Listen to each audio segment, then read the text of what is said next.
time to be cautious because So not yet. fortune, he says, favors the brave. So Yeah. expect some big spending in this budget Probably and not some for a big while. cuts.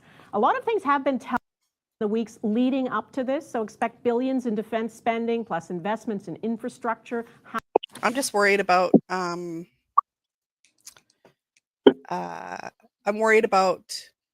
because he said there's going to be some, I haven't looked at it though, so I really can't speak on it, but he just said that there hasn't been, and there's going to be sacrifices.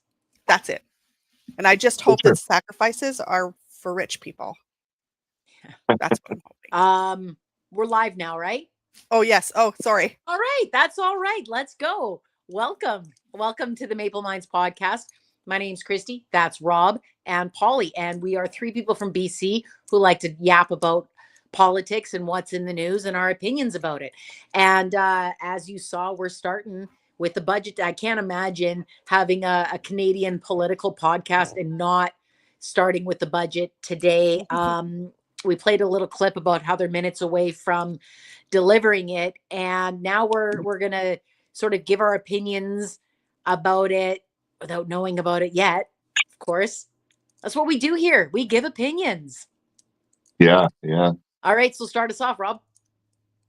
Honestly, it's going to be interesting because I've been watching a lot, especially Pierre Poilievre.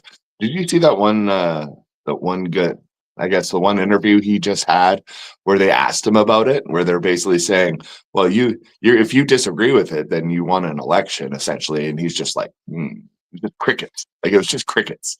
And it was hilarious. Yeah. I was just like, oh man, this guy, he just can't do interviews. Like unless they're set up perfectly, like unless he's given them the questions that he wants to answer, which he's done, quite a few times. But if he's being asked questions that he's not ready for, oh man, it's classic. I love it. I love watching it. Because he's like a train wreck. Yeah, it really is. Did you see the video that the Conservatives put out on social media? It's like I didn't watch the whole thing. It's a slam on the Liberals called it's to the song of Full House, the sitcom Full House, but it's called Full Budget. And apparently it's, everybody's all the cheerleaders are like, yeah, you tell them. But I said last show, and I will say today, I don't believe they want to go into an election. I don't think any of the opposition parties want to go into an election. So I think no matter how ugly this thing is, I think it passes. And when we had first gone live, Polly was starting to mention some concerns. And I think there's genuine reason to be concerned for the people who are most vulnerable in society when you're going through a tough economy. I think this is likely, without even saying it, I'm confident in saying that with Mr. Carney's experience, this is likely the budget that our country needs in a time where the United States has a different relationship with us than it did a couple of years ago, right? I think that a lot of the people who are going to complain about this are going to complain about it as if we weren't in that time. And I'm not saying they don't have a reason to complain about it. I think we're going to hear a lot of complaining. I think we're also going to hear a lot of misinformation. I think we're going to hear a lot of Pierre trying to spin it. I think he'll come up with, this is just my opinion, I think he's going to come up with an excuse about why they had to pass it, or the NDP will. But I don't believe that anybody went into Parliament today with the intention of triggering an election. That's just my opinion, but I don't think so. Yeah, it's funny. The more and more I see, and I've been watching different interviews, like I'm pretty sure it'll end up passing. And this is the interesting part is it's that whole situation of short-term pain and long-term gain. I think that's really what this comes down to, this budget. And it is probably the budget that we need, but it's not going to be ideal. I don't think there's going to be a lot of people that are going to be happy about it. But it's one of those things where I think we need to buckle down, and I think we need to start investing in infrastructure. That nuclear program that they're going to be putting billions into in Ontario, I think you definitely a step in the right direction. There's a lot of things that are happening that you realize are necessary for the future, but we're paying for them now. So we're setting ourselves up for the future without knowing what the actual budget is. This is just my gathering of what's been discussed and what's been said. All the breadcrumbs that have been dropped are leading to this loaf. Yeah, it's just basically saying we're going to spend, but we're spending on infrastructure. We're going to spend on setting ourselves up for the future. And sometimes that's tough, because if you don't have a lot of money to do it with, you're going to have to make some sacrifices, which is what was said. It's just, I think what we were discussing is, what are those sacrifices going to be? Like, what is it that we're going to look at on that budget and go, ugh, ugh, that's rough.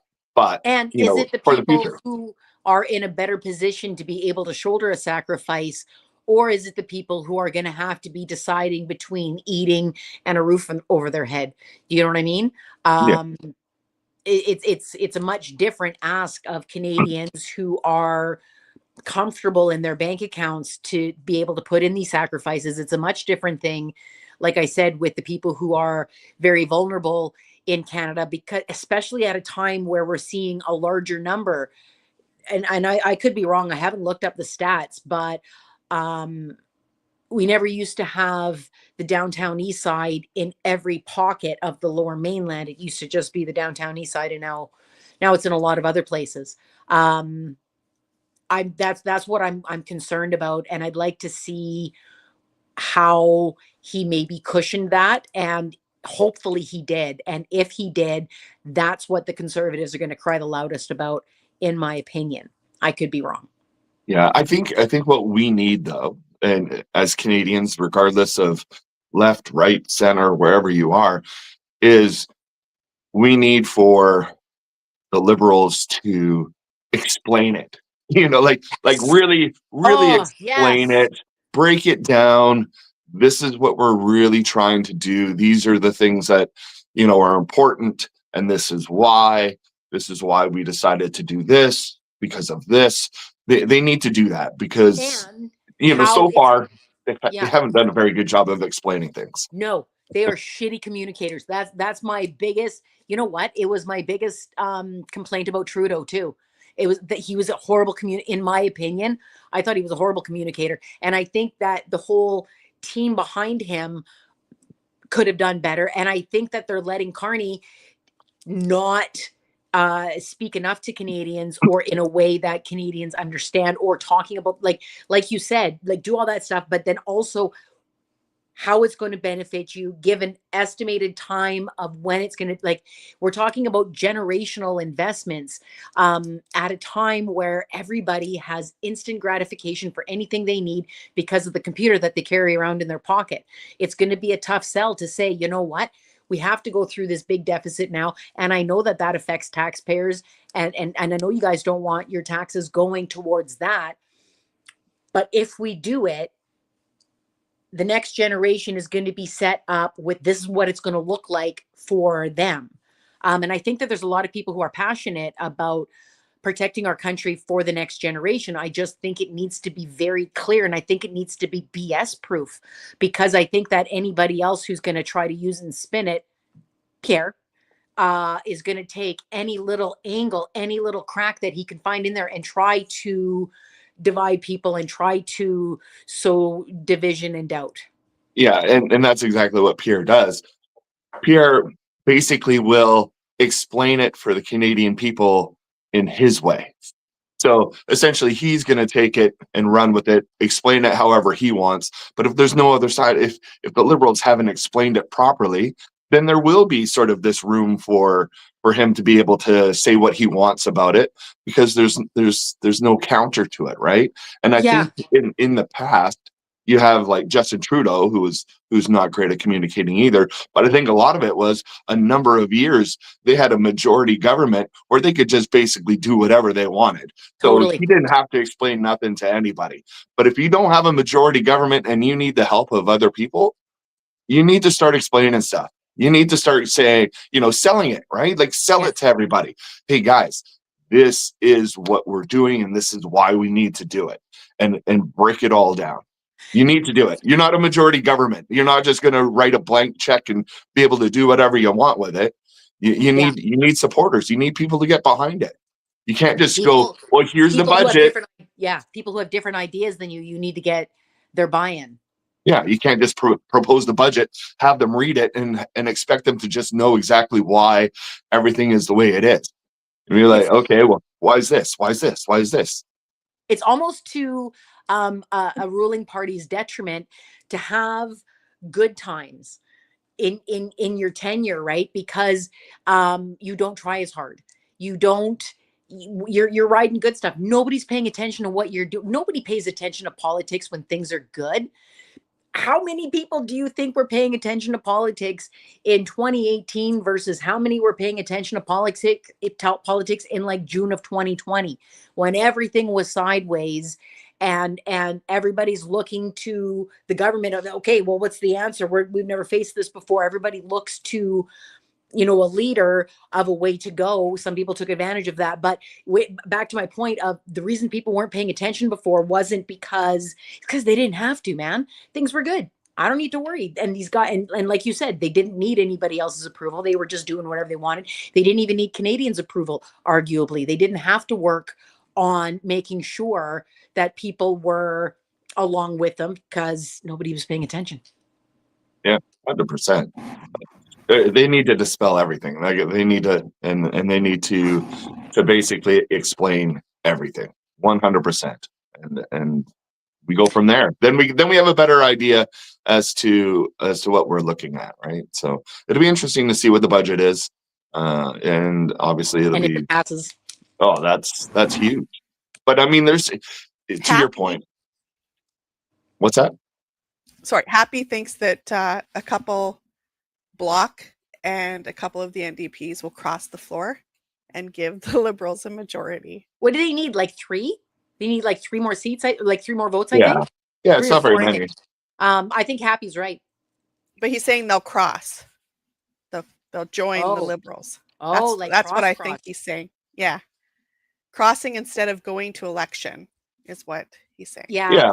Yeah, crossing the floor is basically saying that they're just going to go vote with the Liberals, not necessarily. Honestly, I don't think. Okay, so here's another thing. If they do go to an election, where do you think Pierre even runs? Do you think he runs in Carleton against Fanjoy? I think he loses against Fanjoy, if I'm honest with you. And Damien Carrick, who had stepped aside for his easy seat, has said, I'm going to run in the next federal election. Granted, I think he probably thought it was years from now. If he runs in Battle River again, considering they have the guy hung up that Boss Hog white cowboy hat, hasn't put it on since, hasn't mentioned them since. I think he has a tougher time, honestly. Chantal Hébert was talking about this. I don't know if you know who she is. I adore her. She's my, she would be on my Mount Rushmore of people who talk about politics. And she talked about how, how in English there's the saying, people want their cake and eat it too. And nobody really gets that because, well, you have your cake and then you eat it. But in French, there's a different saying that says everybody wants to go to heaven, but nobody wants to die. And she compared that to the Conservatives' choice about going, like, if they want to go to heaven, they want to vote against this budget and make a big splash against, no, we could have done better with this budget, but they don't want to die. They don't want to lose an election. Pierre goes to an election. Honestly, I think he loses his job. I do. Yeah.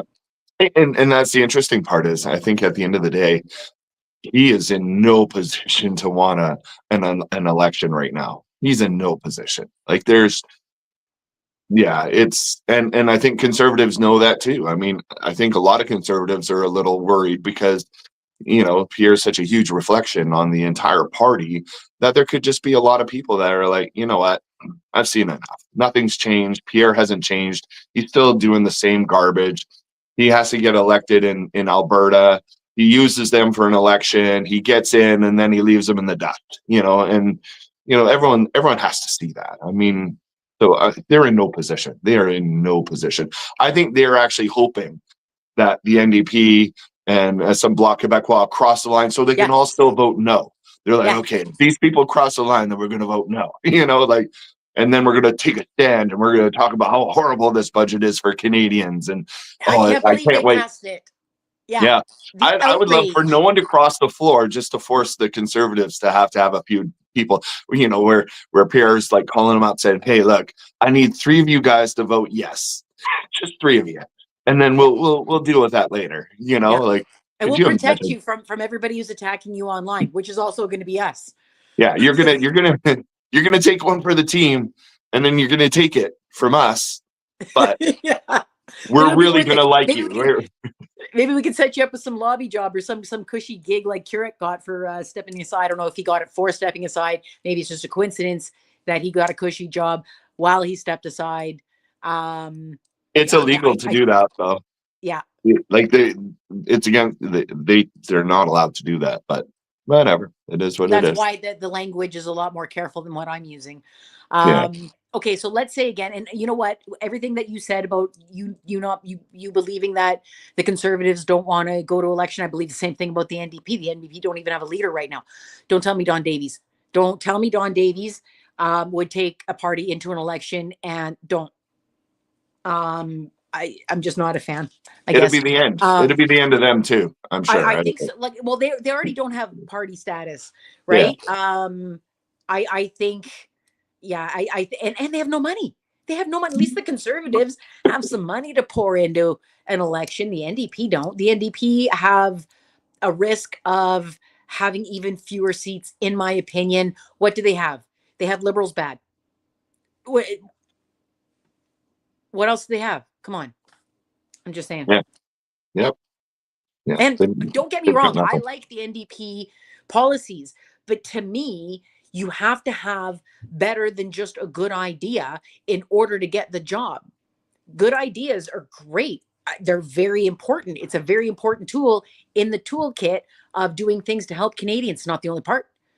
The most important part is being able to get it done. You could have the best ideas. If you can't get them done, it helps nobody. In fact, I think it would do worse because it gets people's hopes up and then you can't follow through. Yeah. Just like back in the day when we create these action plans for in business, and you create action plans, but if you don't have the buy-in of the people around you, those action plans could be the greatest action plans in the history of the world, but it's all talk because no one else is gonna come through with it. So if you can't do it, that's it.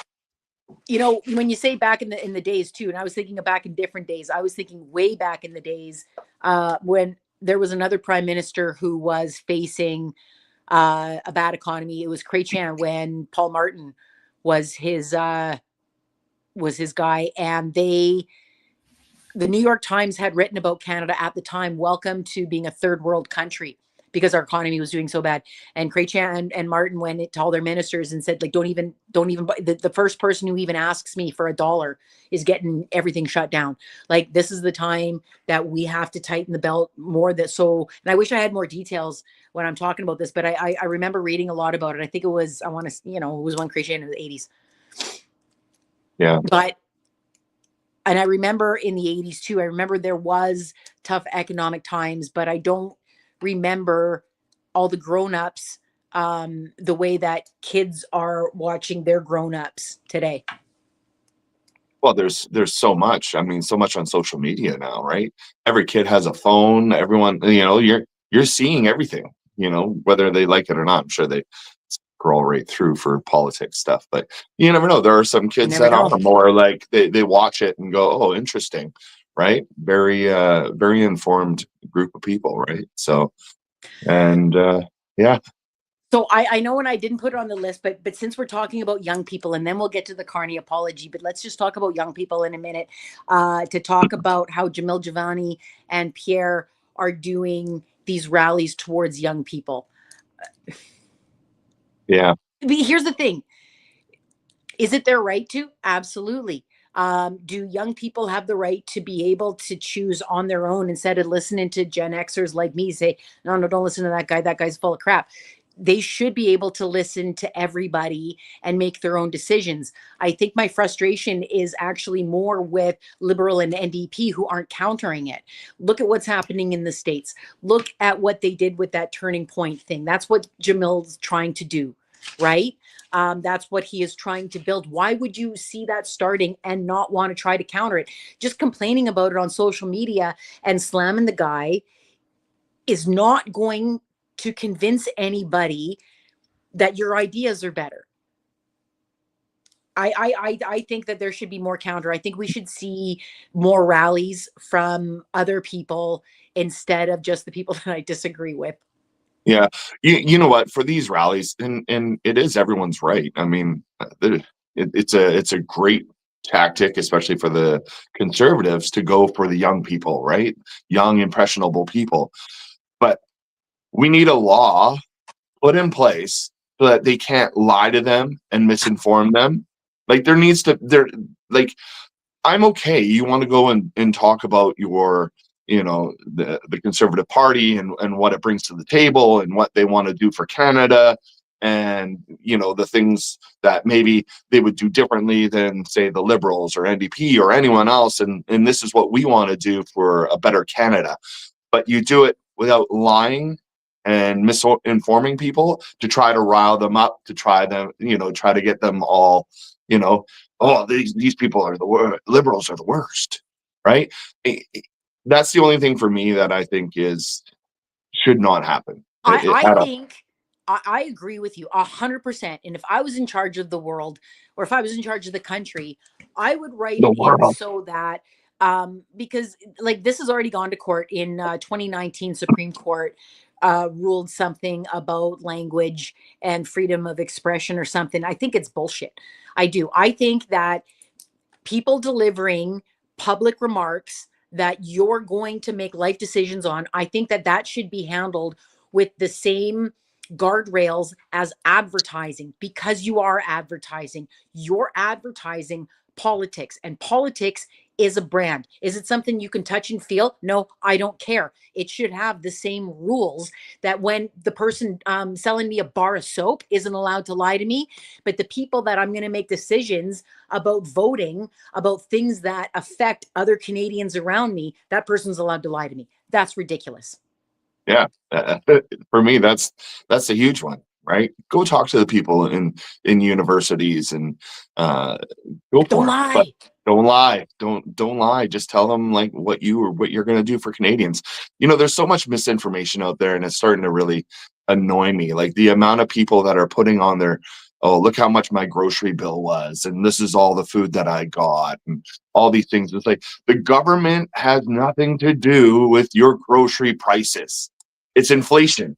And you look all around the world, that same inflation is in every single country. Look at the US. They have a Republican, government. And their prices have gone up again, even more this year, whereas ours haven't. According to their president. Yeah, the inflation rate is at 3% versus what it was the same time last year. That's not the same case in Canada. But if you look around everywhere, everything's gone up. Right, the cost of manufacturing, the transportation cost, the warehousing cost, the ingredient costs, like that's just what we're living in right now. Not so the the food grocery packaging prices, tax, because that's not a real thing. Yeah, so everyone needs to wake up. I mean, we need to stop sitting there pointing at them, or house prices. Oh, the housing crisis is the Liberals' issue. The housing crisis started back in the Harper government when PP was actually one of the housing ministers, and they allowed foreign investors to come in here and scoop up properties in all the major cities in Canada and drive up the pricing and reduce the amount of available properties that are for sale, causing people to have to move out into the suburbs, which then reduced the amount of housing in the suburbs. And it was just a cavalcade of things that were happening, and you're blaming the Liberal government. Yeah, did the Liberal government do something to fix it? No. And it just kept happening. But it started with that Harper government when they started allowing all those foreign investors coming in and scooping up all our properties and driving our housing prices up. Did it happen overnight? No, it happened over the years. So stop blaming the Liberals for the housing crisis. It didn't start with them. It started with the Conservative government. It started with Harper. It started with PP, and it kept working its way through, and it kept rising and rising. And yeah, the Liberals didn't do anything to quell it. I know there's a few different things. We have that, whatever, that one pack. What's that? spec tax or whatever. Speculation tax, yeah. Yeah, the speculation tax in BC, which now taxes foreign investors much more heavily who don't actually live here. But we advertised in China. The Christy Clark government, which if anybody's going to say BC Liberal, anybody who pays attention to BC politics knows that the BC Liberals were not a liberal party, not liberal by any other political identification. They were not affiliated with the federal Liberal Party. They were not liberal by nature. Their decisions, their actions were conservative. And now her former ministers are running the Conservative Party. Anyway, they advertised in China, put up at big ads, come to Vancouver, buy up all the Vancouver houses. There was one year, I'd looked it up before, where a ridiculous percentage of Vancouver homes were sold to people who don't live in Vancouver, they live in China. Don't tell me that doesn't affect the prices. And that's not the federal government. That's Christie. The foreign investors that came in and purchased, they came in and purchased like they bought the homes for the prices that were listed. They never even negotiated. Like they weren't negotiating, trying to get them down or whatever. They were just buying them, just snatching them all up. What does that do? That drives up pricing, reduces the inventory on properties, which then drives up prices even more. I'm tired of that misinformation. Grocery prices, house prices. Those are not liberal issues. Those are not the liberal issues. Those are global issues and, huge issues for, Canadians that started long ago and nothing got done about it. The problem is that when you buy into one of their misinformation stories of, like, let's say it's the food packaging tax. There's this food packaging tax. He could make groceries cheaper for you if he just eliminated this tax that doesn't exist. You're aiming all the rage at the boogeyman because the boogeyman is your opponent. There's a risk of just, okay, I don't believe the other stuff he says, just he's right about this. Why would you not consider it? The minute I catch somebody lying to me, the very first thing in my head is, how much has this person lied to me? What else are they lying to me about? People don't just lie about one thing, man. I think it's dangerous to not question things from that's any politician, not just the ones that disagree with you. Question everything, because we're in an age of misinformation from a lot of people who want to take advantage of the fact that the whole world's a little bit sideways now. Yeah. And that's the thing is, no one can deny that we're living in tough times. Like economically, it's tough. House prices are so high now that young people really, they could probably still get in on an apartment somewhere or something. Like there's things, but are they going to be going out and buying brand new homes with nice yards? And probably not. Not here, but maybe in like the prairies, or in rural places. I think they are have there jobs there, right? It's definitely not the same as when we were their age. Because it would be so disrespectful to pretend that I face the same challenges when I was buying a house that they would face. It's ridiculous to suggest that. Yeah, not at all. And that's the thing, right? Jobs aren't as plentiful, especially for making good money, right? There's, obviously it's changed a lot. Housing prices are up, right? Grocery prices are up. Prices are up. Like everything. Goods, you want to buy certain goods, they're through the roof. Like things are expensive now. It's a crappy time. It's a crappy time for young people, but that's where hopefully this budget with Carney is going to create some infrastructure, create some jobs, create some, for the future, right? And that's what we have to start focusing on, because people have to realize you're not just going to wake up tomorrow and everything's going to all be better because the Conservative Party got into office and then they thought they changed the world. It's impossible. Nobody's going to change the world overnight, right? We need to actually. That doesn't happen overnight. Not at all. But I think when I said that there's going to be a lot of people who complain about this budget too, I think when you said it's really hard on young people, I agree. And I'm going to add that it's really hard on low income people. And so just a reminder, even to myself, just out loud, to be sensitive of that when people are complaining about the budget, even if I think it's the right thing to do at the time for Canada. I recognize I'm not in their shoes either, and it probably feels a lot worse if the sacrifices aren't aimed at me. Yeah, 100%. I feel the same way. I'd like to think that the sacrifices aren't going to be aimed at young people or the vulnerable people that aren't making very much money. I'd like to think that they're going to, you know, it should do be the right thing, in like the top 5%, I think. Yeah. But but we'll see. We don't know yet, so Yeah. we can only speculate. But speaking of Carney, let's talk about his apology for a minute. The apology. So Trump comes out and he's like, "Yeah, Carney apologized to me for that ad and blah blah blah." And then Carney's like, "Yeah, I did apologize, and I told Doug it's not a good ad or whatever." There's a lot of people who have certain feelings about that. They feel betrayed. They feel elbows down. I think personally, I don't like it. I would never want to apologize to Donald Trump from a me. If it's just me as a person and Trump's wanting an apology, I'd be like, no, why would I apologize? There's nothing wrong with that commercial. What Carney did is better business. He did. He's playing good cop. He is playing a card towards Trump. I'm glad that we still have Doug Ford to tell the media, no, I'm not apologizing to that guy. That guy doesn't deserve an apology. I loved that. I don't like it from Carney, but it doesn't bother me because I believe it's just a business move. Yeah. I feel it's funny. I feel the same way. Every part of me would love for Carney to just be like, whatever. I like the ad. What was wrong with the ad? There's nothing wrong with the ad. Nothing on there was false. It was all 100% accurate, But at the same time, same thing with you is like he had to do it. He had to be the better man. He just had to. He had to. Like, I mean, I don't think he really had a choice as the leader of Canada and as a Canadian. It's a Canadian thing to do. It actually is the Canadian thing to do, is to just say, Sorry. hey, yeah, sorry, sorry about that.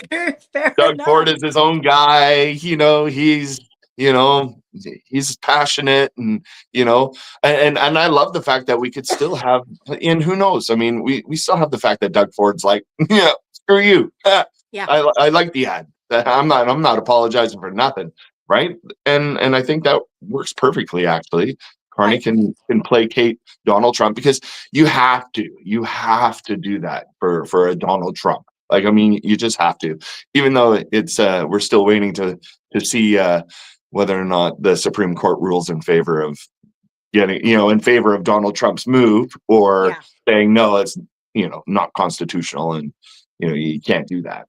So and we'll move on to that now, because even if I actually believe that they anticipate that the Supreme Court is going to agree with the lower courts who had said, no, this is not your trade deficit with Canada that you've had since 1975. We've had a trade deficit with this country since 1975. And now they're saying, well, it's an emergency. I think it's a hard case to make, as is the less than 1% fentanyl. So I think that they're already anticipating those rulings from the Supreme Court, and Scott Besson came out and said, well, just get used to the tariffs aren't going away. Even if you win this in the Supreme Court, we can do this instead. And we can do this instead. They already have plan B for, okay, this is what we're going to consider an emergency, or whatever the plan B was. I can't remember, certain sections of constitutions that grant these powers. Okay, so when this one doesn't work, when the emergency, trade deficit, and fentanyl doesn't work, it's okay because we already have this one ready. And you know what? When that one doesn't work, we already have this one ready. So you better just accept it. You're just going to be tariffed until we don't want you to be tariffed anymore. And we know what that means. That means, the 51st state. I think it sounds mobbish, mafia-ish, honestly, but. Yeah. Well, I mean, look at what they're doing. And I know we have another topic that really shows the ridiculousness of what's happening down there. And I'm, it really is, like, it is mobbish. I mean, you think about, actually, I was reading something that Donald Trump and his family, since he took office, and I think it was from the first office, has, and this was in the summer that this came out, has made $3.8 billion. $3.8 billion they've made, and at this point, they're answering to no one. The things that are happening behind the scenes, the amount of money that Donald Trump and his family are making off of his presidency right now, just this year, is astronomical. And there's actually no reports of it because the government's not reporting anything anymore. They're not holding, the president accountable for absolutely any money or any deals that are being made in the background for his company and for his family. Yeah. Like, how is that real? How is it real that this guy is profiting billions right now? Billions. It's like a movie. Having these, and having these lavish parties at Mar-a-Lago while people are starving. They're literally starving, losing their farms. People on SNAP benefits, whatever, like lineups for food banks going around the block. Like, how sad is that people don't look at that and go, I've had enough. Like, how is this possible? This guy's got like these billion-dollar dinners, the Great Gatsby dinners, where the members of Mar-a-Lago have to pay $1 million to be a member. $1 million just to be a member. Come on. This is, we still don't know who he sold American citizenship to. Yeah. Right. Yeah. He also has come out and I think that he's worried about Cuomo losing the mayoral race in New York City, where he's worried about Mamdani.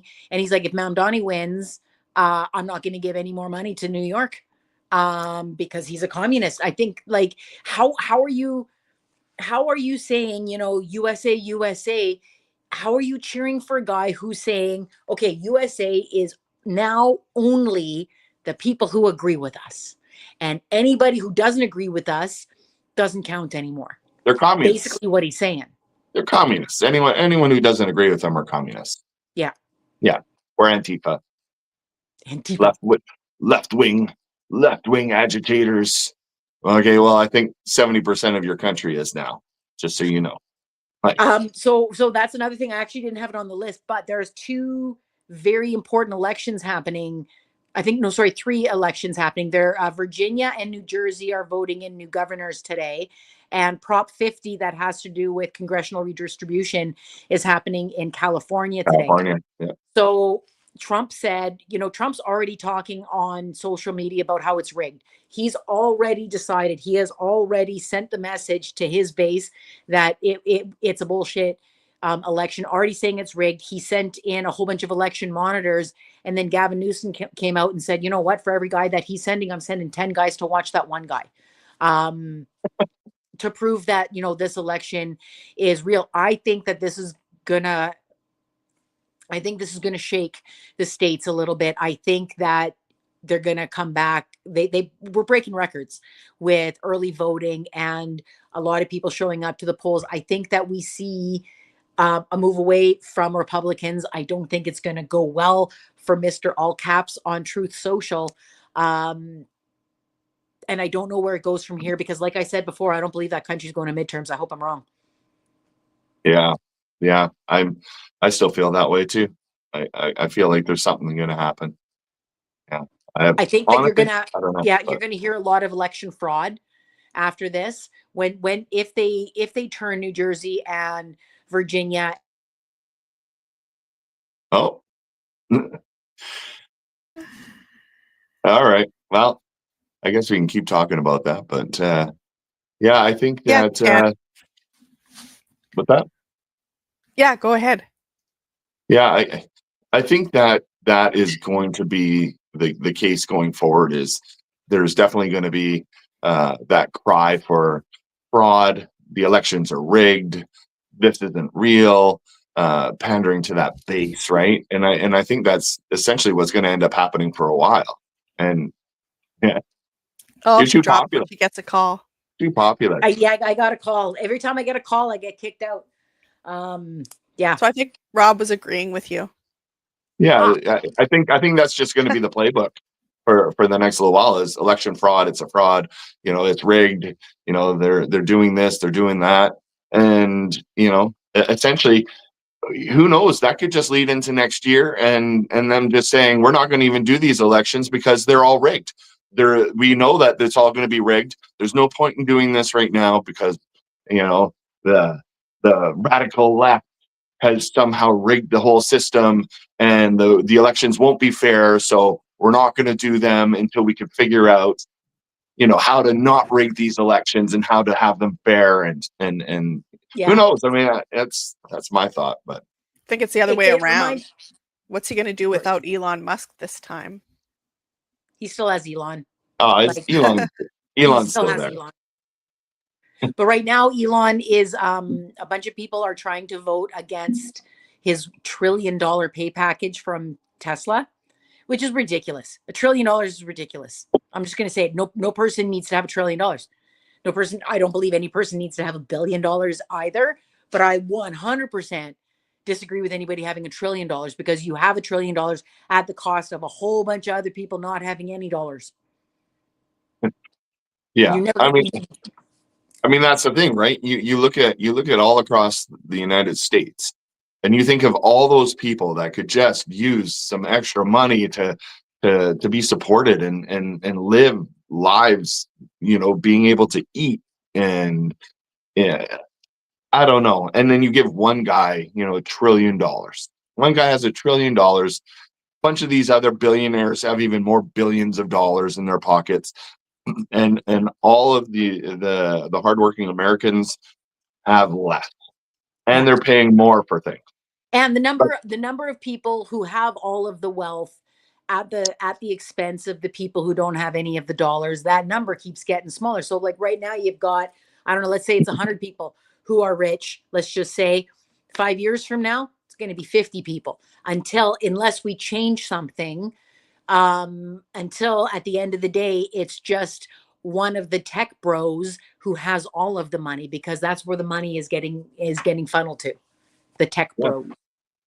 Yeah, I think there's going to be, obviously right now there's a number of billionaires in the United States, and I think they're all going to stay billionaires, and they're just going to get richer and richer. But I think those billionaires, there's not going to be less of them. I think they're just going to have even more money, and the people that are not billionaires are just going to have a lot less. And it's going back to this theory of keeping Americans, uninformed, and having Americans, not really being schooled anymore. Like, hey, school's for dummies. Don't go to school, right? Just indoctrinate you. Or you're going to go to our schools, and our schools are set up, and they're going to be set up for servitude. I mean, essentially, it's just basically going to say, if you're not a millionaire or a billionaire, you're going to be servants to all of us now. You're not going to be, giving your own voice, your freedoms. You're essentially no longer going to be able to live the American dream of one day maybe being a millionaire yourself. You're not, because you're actually going to be put into the cycle of working the jobs that they want you to work and making X amount of dollars so that you could barely scrape by every single week, and you can't do anything about it. But meanwhile, the billionaires are still getting richer. You're not getting any richer. You're going to stay where you are, and you're going to serve us. Essentially is what's happening. And if Americans don't really wake up, they will, like 5 years from now. And when they do, that America that they used to think of land of opportunity is gone. It's not going to be there anymore. I agree.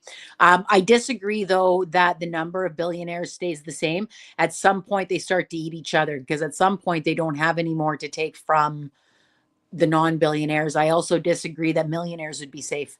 I don't think millionaires would be safe. I think there's a big difference between a millionaire and a billionaire. And I think that the lower billionaires, the guys that are just in like, the 2 to 10 billion, I think those guys go first to the Jeff Bezos and Elon Musks of the world. That's just what I think.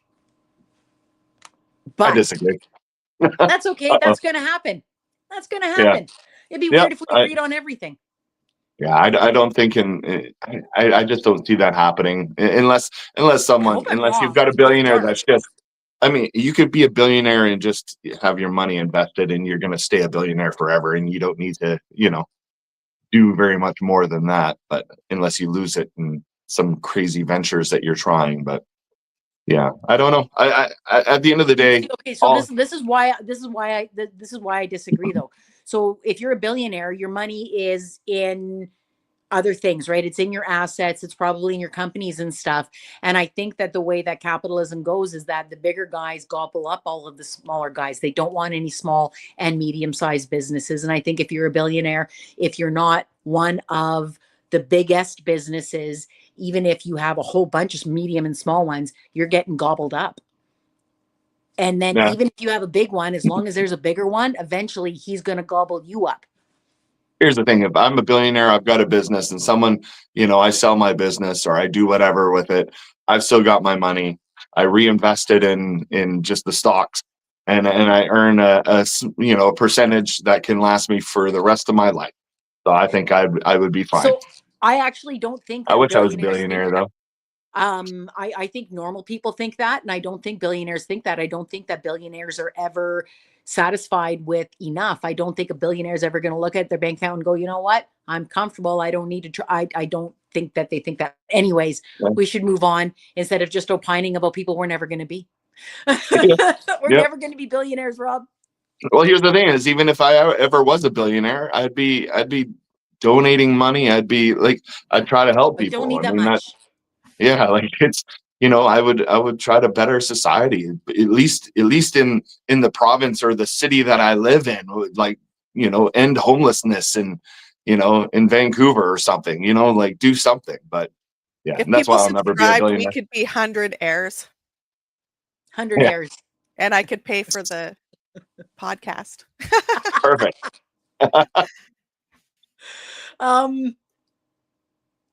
Okay, so can we talk about the getting paid? So I don't know if you're aware, Rob. So there was a bit of controversy on the TikTok because there's an organization called Creators for Humanity that were they're trying to build a network of creators that get paid to and these are people who would put out political content anyways, but now they're going to get paid and they're going to be part of this organization. And the conversation around it is, well, like, are you disclosing that you're getting paid and where does the money come from and stuff? I think personally, I think if you want to get compensated for the work that you do on here, you have absolutely every right to, for sure. I think that there's nothing wrong in wanting to get paid for putting out content whatsoever. I do think though that you have to disclose it. I do. For me personally, I'm never going to take it. I haven't ever taken $1. Nobody's paying me. I'm a little nobody.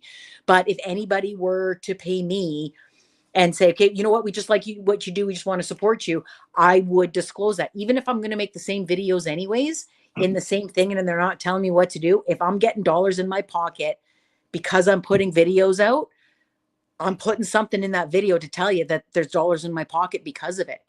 I can't imagine not doing that. And I think that there's an argument that, well, the right does that. We're pretty sure that the right-wing influencers don't disclose that they're getting paid. So why can't we, if you can't beat them, join them? Or why do we have to follow the rules if we're not following the rules?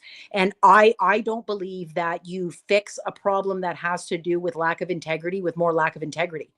I don't. Yeah, it's funny because, when I read what you had written about it, it was the first I've heard of it. You're not in the algo, that's why.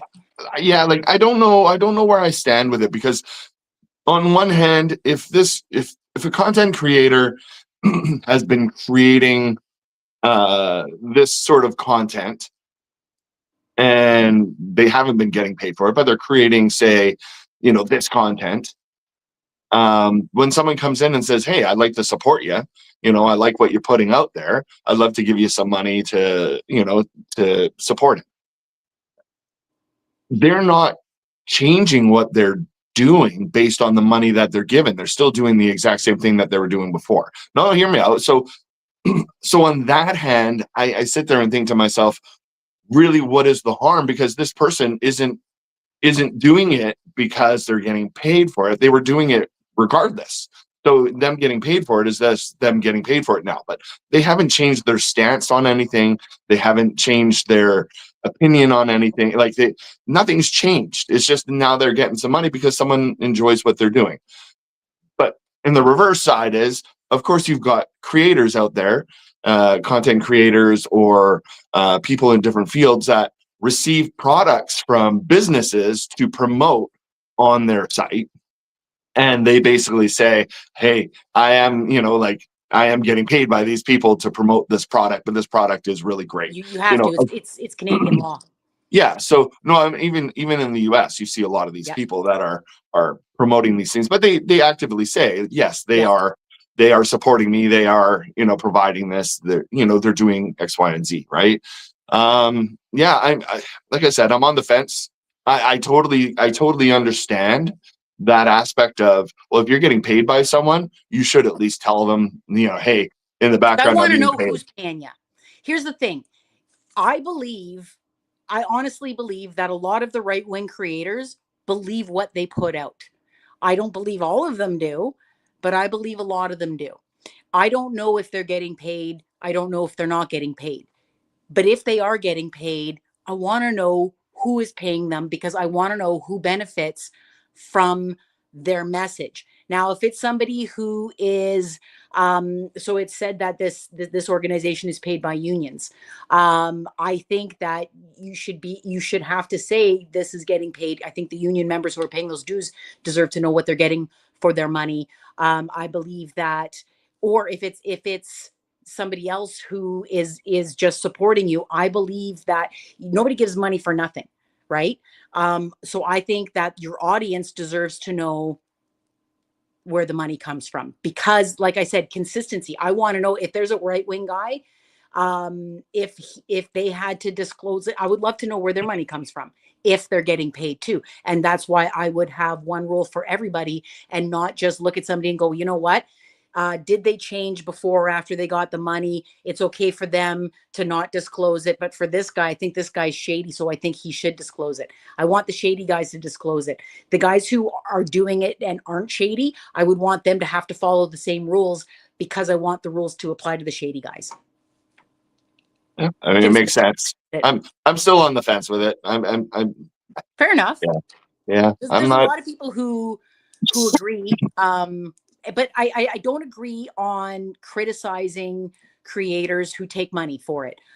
My only criticism is I believe you should have to disclose it personally.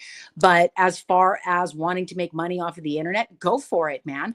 I don't believe anybody should be criticized for trying to monetize their content. I don't. I just believe that I believe that credibility comes with transparency of who's paying for it.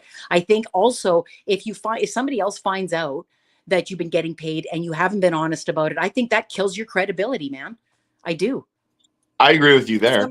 I do. I 100%. Sorry. Some dude has a question. What if their content is about other creators who could be perceived as their competitors? Sorry, what? Oh, I get it. Yeah. Sorry. Some dude says, what if their content is about other creators who would be perceived as their competitors? If somebody's paying you, yeah, you have to say, if somebody was paying me to slam someone else, or paying me because I slammed someone else, absolutely, I would have to tell. I would just personally, for me, I would be like, hey, somebody put money in my pocket to do this. I would. Yeah. I would. I agree. Yeah. I think people, like, we don't have the creator fund on TikTok, right, like they do in the US. So I think people should be allowed to get paid for their content. I do too. Yeah, but they should, like, we know creators in the US are getting paid by TikTok, right? Yeah. So I also believe that they should be a little bit more transparent about it. I think so too. Yeah. I do. Yeah, I think if you're attacking someone else and you were paid to do so, I mean, definitely, like, someone needs to have that. But going back to your point, Christy, is I think that if you're a content creator and you're doing certain things, slamming people, or you're attacking governments, or you're doing whatever, and it comes out later that you've been paid to do that, I think that ruins you. I think it does. That's my point. That's my point. And I think politics, if we go back to the beginning of the show where I talked about wanting political messages to have the same rules as marketing messages, because I believe that politics is a product. I do. And I think that even if you wouldn't change anything, whether or not you have the money, I still think that if somebody is benefiting from your message, I think that your audience deserves to know who it is. That's just my opinion. But if you don't, I'm not going to slam you. And I'm definitely not going to slam any creators for wanting to monetize. I know a lot of people who start YouTube channels because TikTok doesn't have a creator fund. And so they put their stuff on YouTube too, because YouTube does pay for views and stuff. But you want to chase that bag for sure, man. Chase that dollar. I'm all about chasing dollars. Even though I disagree with capitalism, I'm a good capitalist. If you want to make money, I completely support that. I just believe that your audience deserves transparency, that you are getting paid. That's it. Yeah, 100%. I agree. I just want to touch on something. It's a product. You okay? Yeah. I Rob's all I want to actually. Yeah, you're crying. You're okay. It's okay, Rob. I was coughing pretty hard. I saw you mute. Good move. Smooth. Oh yeah, I was like, oh man. I want to touch on the SNAP benefits. Okay. Because for me, it actually was I don't know, it's baffling to me. So getting rid of SNAP benefits for the most vulnerable people in the United States, people that need that, they rely on that to survive, to literally survive, and you're getting rid of it, and you're saying, well, we got to save money, or that money could be allocated somewhere else that's better, or something, whatever their excuse is. But the fact is, and so what ended up happening was grocery stores down in the United States were saying, well, you know what? We totally understand with the people. We want to make sure that we're helping them. They're going to look at providing discounts for SNAP, the people that normally rely on SNAP, so that they can, get affordable groceries so that they can survive and they can live. And Donald Trump and his government have now sent emails to those grocery chains basically saying, we are going to cancel all your SNAP and EBT benefits if you do that. For me, that almost screams like the dictators. You remember when they used to talk about the dictators in various third world countries, where people were sending humanitarian aid and they were intercepting the humanitarian aid and taking it away and starving their people? That's exactly what this feels like to me. Yeah. Is a third world country with dictators trying to starve their people.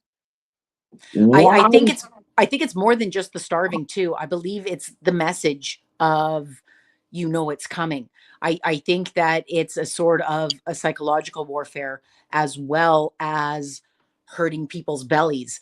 I think it's so much worse than simply starving them by just being so bold in announcing that you're going to starve them. I've watched a lot of documentaries about the Holocaust, and I watched this one by this woman named Kitty Hart. Sorry, am I still there? Yeah.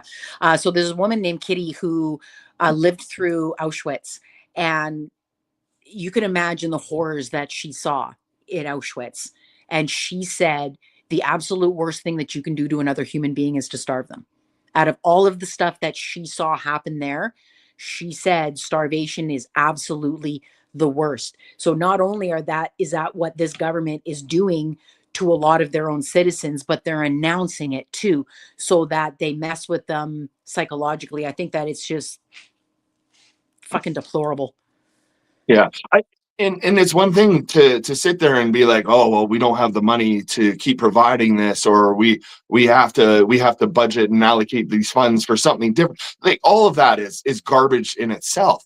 But then when you have independent grocery stores, and grocery chains that are their own entity, that are offering to do this on their own volition to help the people, and then to get threatened for doing it is a whole different level. Like, and it's not like it comes out of tax money. It doesn't yeah, come out of it doesn't come out of the government's purse whatsoever.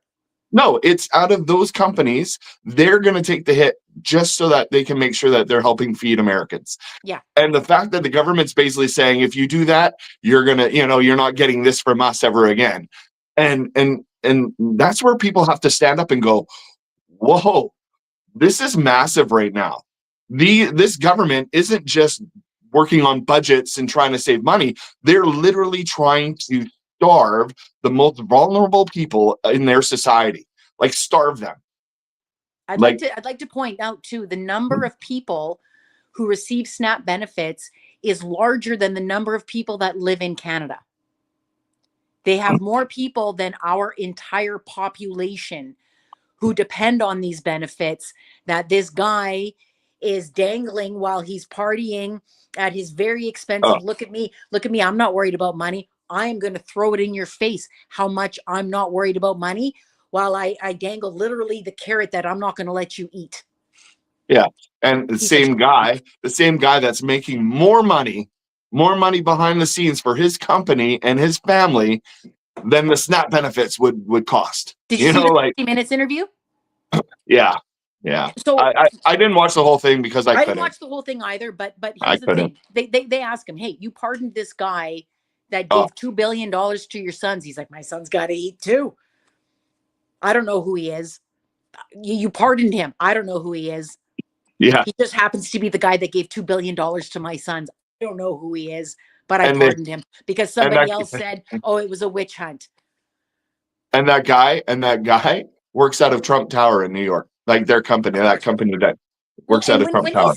When he said, well, somebody said, it wasn't a crime. It wasn't a crime. Of course, Donald Trump doesn't believe that negating anti-money laundering laws is not a crime. If it has to do with scam and money, there's no way that the guy who has 34 counts of scamming for money, as well as having to pay $25 million for a scamming university, you think that guy actually recognizes that a money crime is a crime? Come on. No. A money crime for him is just good business. Exactly. I mean, that's his thought. Exactly. Look, we made money. We made it work. Not a crime. Yep. And then we'll starve the most vulnerable. We'll just starve them. Who cares? Let's see what happens. Maybe they start raiding grocery stores. Maybe all hell will break loose, and you'll be like, "Oh, it's Antifa." And while he's lying about grocery, like he lies too about, well, he lies about everything, but like lying about grocery prices, while withholding the benefit for the people who can't afford groceries. I think we could do a whole show just slamming that guy. I'm just saying. I'm just going to check to see if there's a budget update. Like it's 5:00 there already. They're working overtime. Lori's been updating. They're still talking. Okay. Lori says the last one update that she gave was Andrew Coyne said NDP absolutely doesn't want an election, so they'll find a way to support it. Yeah. It's Andrew Coyne too, but it's too bad. It's too bad they're not going to let the Conservatives have to do something about it. Yeah. I think they have too much to lose. Here's the thing: if you're playing a game of chicken with the Conservatives, they got a bigger car, man. They do. They have more power in this situation, I believe. I would like to see it too. I would love to see the NDP just hold back and go, no. We're going to say no too. We're going to call your bluff. I think that the Conservatives have a better hand to bluff with. Yeah. No, for sure. Anyway, I might stay on and watch this for a while. Actually, I would love. You guys don't have to stay. You can go if you want. Yeah, but I just might stay and watch and listen for a little while. If yeah. All right. If people on TikTok want to hang out. Nice. We can close off so I can. If you want to do a close off, but don't anybody leave. I'm staying on, but I just need this so that I can edit it later. Got you.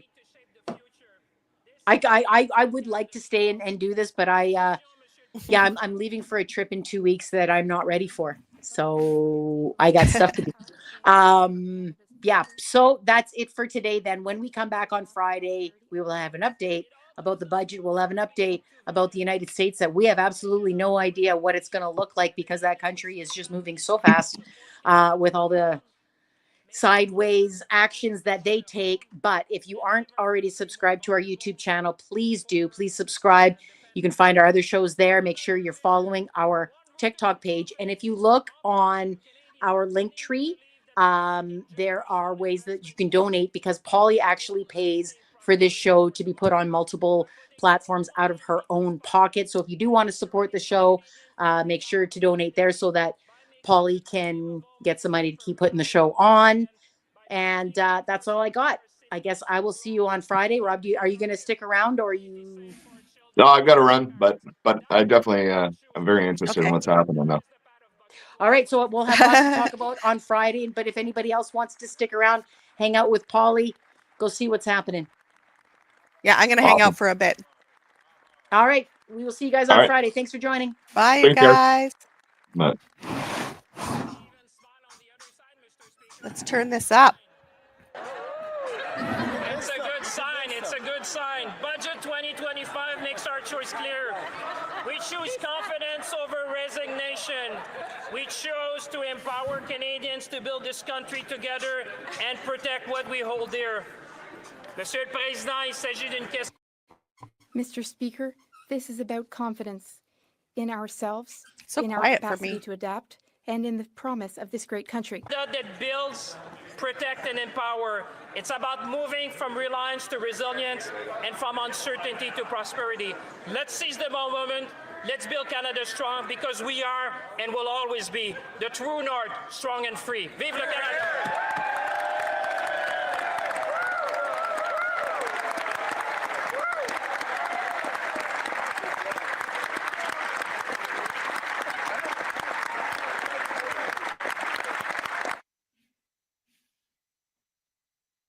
Is everybody clapping?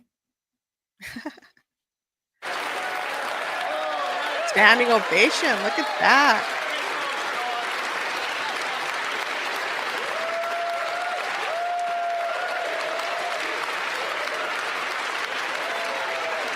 I guess we just got at the end of his speech then, maybe. Questions and comments. The Honourable Member for Calgary East. Calgary East. Questions and comments. Questions and comments. Questions and comments. They're not listening. Juliette Manawan. The member for Juliette Manawan. Thank you, Mr. Speaker. I thank the Minister of Finance for his speech. It was as long as a speech by Fidel Castro would have been. Now, the minister says that this is a generational budget. When we read the budget, we see that there will be 115 billion spent on infrastructure, but then when you really get into the numbers, there won't even be 2 billion in new infrastructure spending per year, despite the fact that the deficit is incredibly high. Is this what he means by generational investment? Thank you, Mr. Speaker. The Honourable Minister of Finance. Mr. Speaker, I have the utmost respect for my colleague. My answer is yes, of course this is a generational investment budget. I know that Quebecers are watching, and for the first time, Mr. Speaker, through our infrastructure fund, there will also be funding earmarked for health infrastructure. That's something that Quebec has asked us for. They asked us to invest in healthcare, in clinics, and in hospitals, so that every Quebecer and every Canadian can have access to modern infrastructure, Mr. Speaker. We have answered Quebec's call. We have answered the call of Quebecers. We're doing what Canadians have asked for. Mr. Speaker, our infrastructure investment plan is generational. It will make our communities stronger, and we should all be very proud of that, Mr. Speaker. Honourable Member for Calgary East. The Liberals have sacrificed the future of young Canadians. The deficit is a massive $80 billion this year. more inflation, higher costs. The Prime Minister...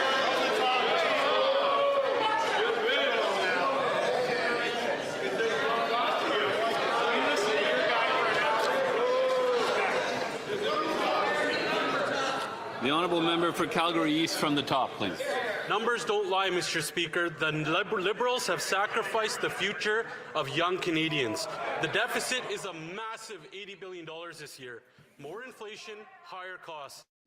The Prime Minister Laurie is basically saying what we've missed, 40K cuts to public service over 5 years, 78.3 billion deficit. I think, didn't you say, Laurie, that the deficit will go up over a certain amount of, let me see if I can find your other comment.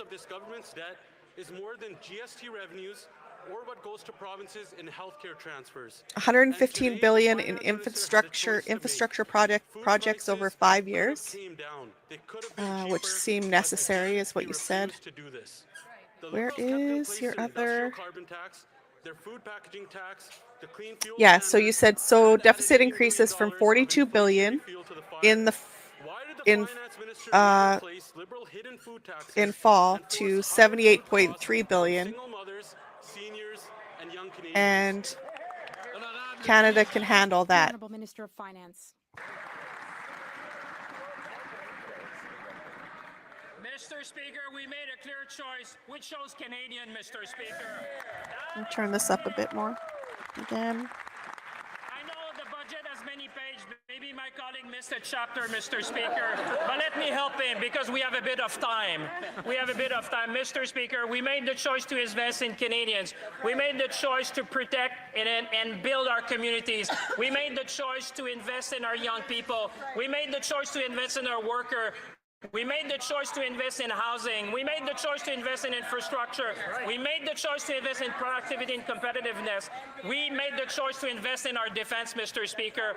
And I hope that they will see and their constituents will be watching. Will they make the choice to invest in Canadians as well? On this side of the House, the answer is clear, Mr. Speaker. We will take no lessons from the Conservative, but we'll take lessons from history.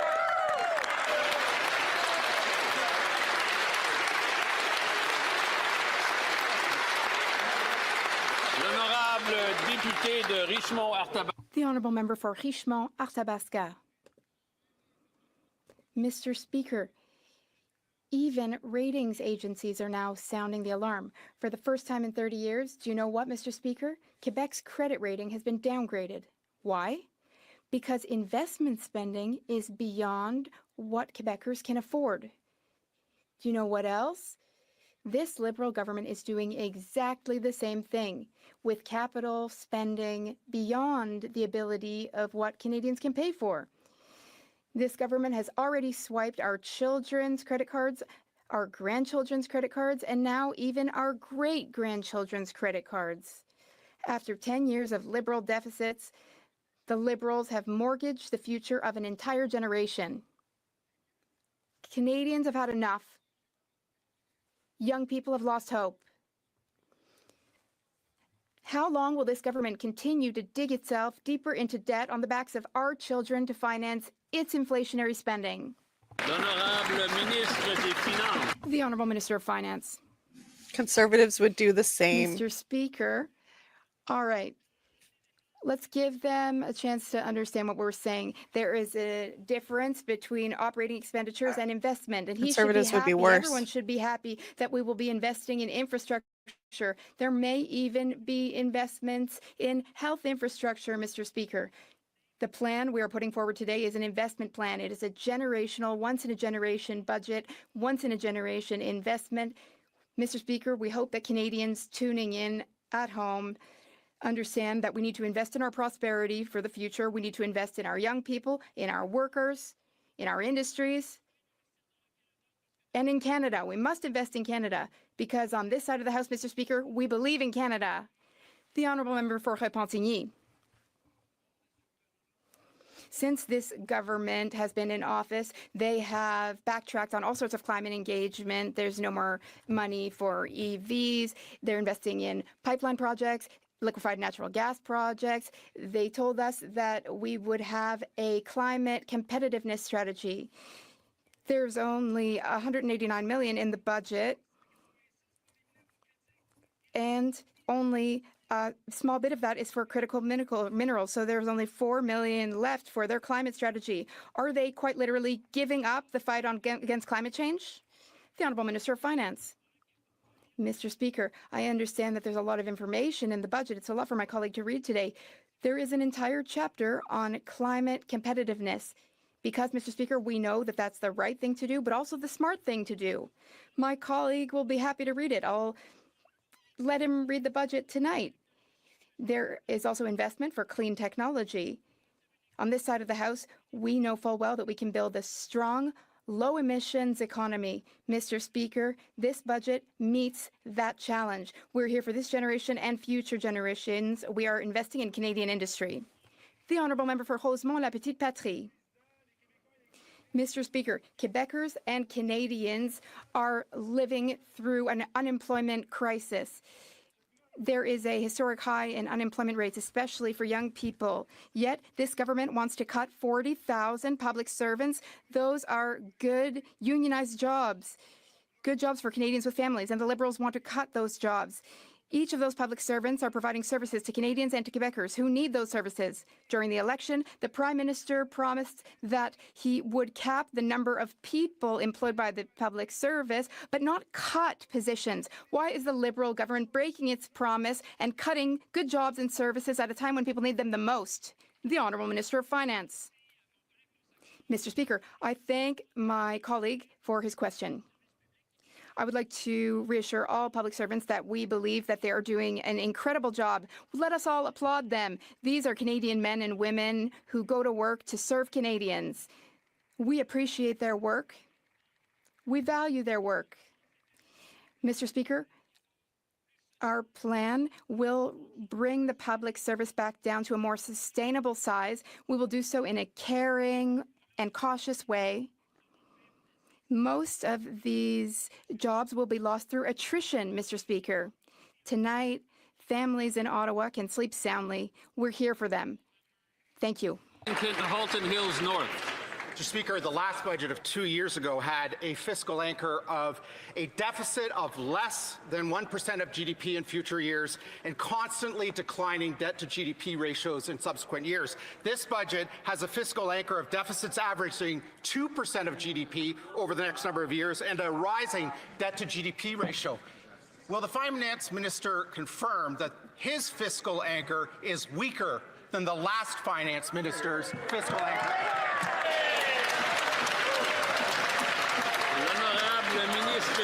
The Honourable Minister of Finance. Mr. Speaker, I have a lot of respect for my colleague, but he might have noticed that the world has changed, Mr. Speaker, and this is a new government.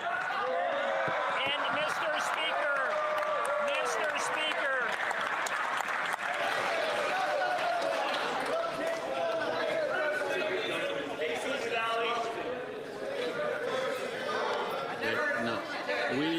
We have 30 seconds left. The Honourable Minister of Finance.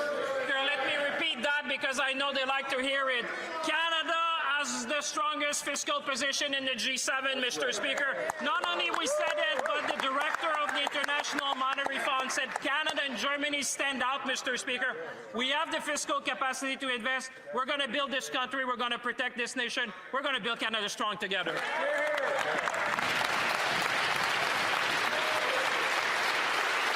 I agree. We didn't have Trump's insane tariffs to deal with at that time either. Debate, the Honourable Leader of the Opposition.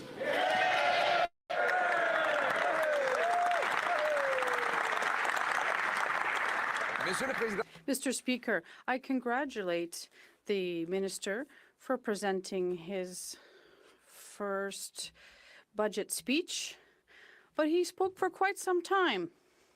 And given this Liberal government is adding almost $10 billion to our national debt every hour, it must be the most expensive speech in the history of this Parliament.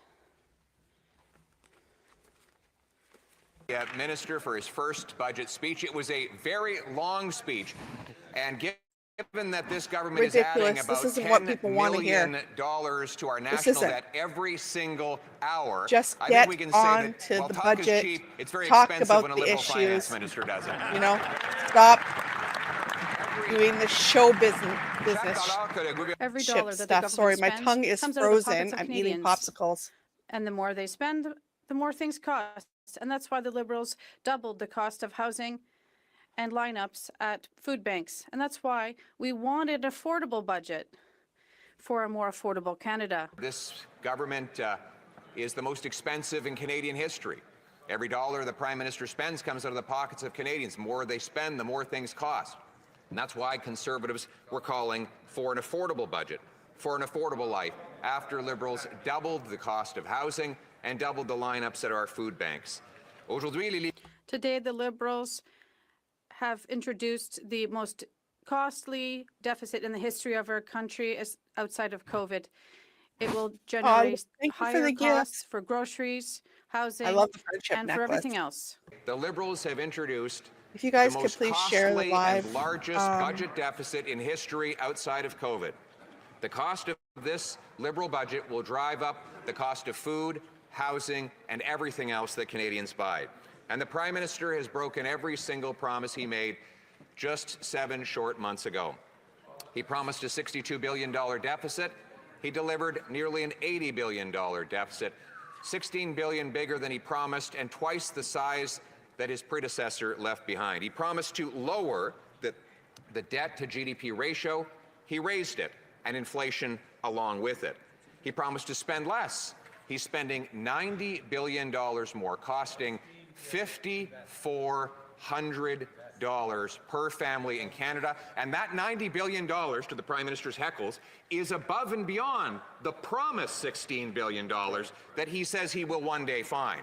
And if he doesn't find them, it will be over $100 billion in brand new spending to respond to the Prime Minister's heckles, Mr. Speaker. He also promised that he would invest more. His own budget document lays out a graph showing that every quarter of this year will see private sector business investment collapse. This costly budget forces Canadians to spend more on debt interest than on health care transfers. More than the government collects in GST. That means every dollar the Canadians pay in GST will go to bankers and bondholders instead of to doctors and nurses, all while he raises the industrial carbon tax on farm equipment and fertilizer and therefore food, on steel, concrete, and other industrial projects needed to build homes, a big tax increases on homes and food. So, on behalf of Canadians who are already paying too much for the cost of this Liberal government to heat themselves, house themselves, and feed themselves, Conservatives will not be able to support this budget. Instead, we will. Our party wanted an affordable budget for an affordable life, and on behalf of all the Canadians who can no longer afford to eat, food is expensive because corporations are greedy, and we have no competition in Canada.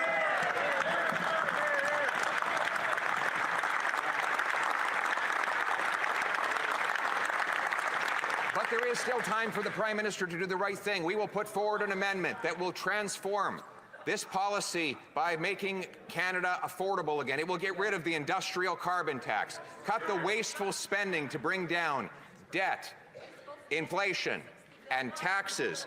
It will open our country up to opportunity by developing our prodigious resources, clear away bureaucracy to build affordable homes.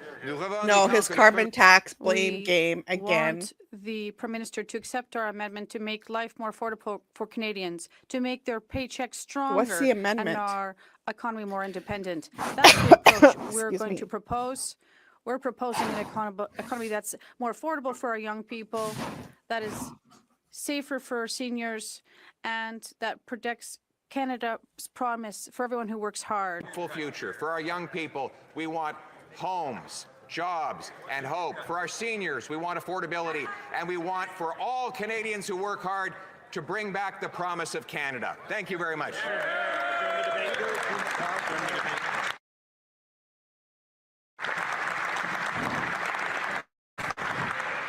Lori says that I move second by the member for Bill Edmonton Gateway, that the C-532 debate be was now proposed adjourned. by Liberals to Thank you. cap food prices, and Conservatives voted against it twice.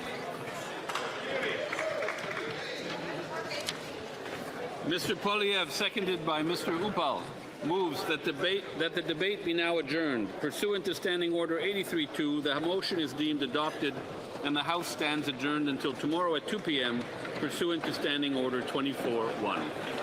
Thank you. Tomorrow at 2 p.m.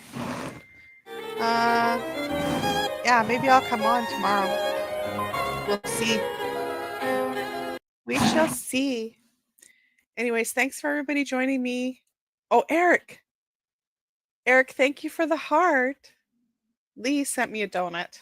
My favorite is the, like when I'm, my favorite is the bubble gum. I love bubble gum because it like works on my avatar.